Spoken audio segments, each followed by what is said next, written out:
సంగారెడ్డి జిల్లా లగ్డారంలోని అక్రమ క్వారీలపై ఉక్కుపాదం మోపారు టాస్క్ ఫోర్స్ అధికారులు. గ్రామంలోని 738 సర్వే నెంబర్లో నిర్వహిస్తున్న Santosh sand and granite supply క్వారీని సీజ్ చేశారు. కేంద్ర డైరెక్టర్ ఆఫ్ మైన్స్ సేఫ్టీ పర్యావరణ కాలుష్యం ఇచ్చిన నిబంధనలకు విరుద్ధంగా నడుపుతున్నట్లు గుర్తించారు.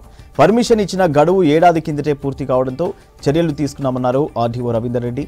త్వరలోనే లగ్డారంలోని క్రషర్లు క్వారీలపై నివేదికను ప్రభుత్వానికి అందజేస్తామన్నారు.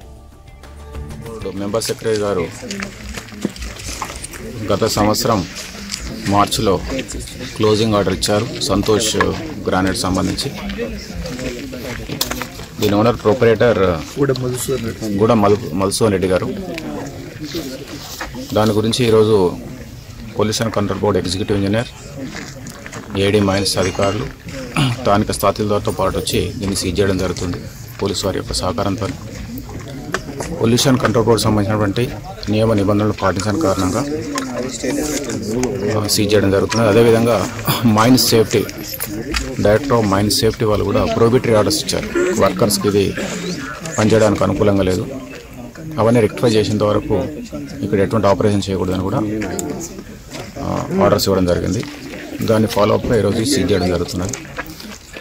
అందరూ మైన్స్ యొక్క యాజమాన్యానికి అందరికీ ఒకటే విన్నపం, నియమ నిబంధనలకు అనుసరించి వర్క్ చేసుకోండి, కండిషన్స్ను వైలేట్ చేయకూడదు. చేసినట్టయితే చట్ట ప్రకారం చర్య తీసుకోవడం జరుగుతుంది. 42 మైన్స్ వరకు పనిచేస్తున్నాయి. అన్నిటి మీద కూడా మేము ఎంక్వైరీ చేస్తున్నాం, సర్వే చేస్తున్నాం. పొల్యూషన్ కంట్రోల్ బోర్డు చేస్తున్నారు, ఎన్విరాన్మెంట్ పరంగా ఏడీ మైన్స్ వాళ్ళు చేస్తున్నారు, ఇరిగేషన్ వాళ్ళు చేస్తున్నారు, పోలీస్ వాళ్ళు చేస్తున్నారు. అందరు సభ్యులు వాళ్ళ డిపార్ట్మెంట్ పరంగా ఎంక్వైరీ జరుగుతున్నాయి. అన్నీ ఒకసారి కన్సాలిడేట్ చేసిన తర్వాత ఒక కాంప్రహెన్సివ్ యాక్షన్ తీసుకుంటాం. అంటే 1 వీక్లో ఇస్తాం.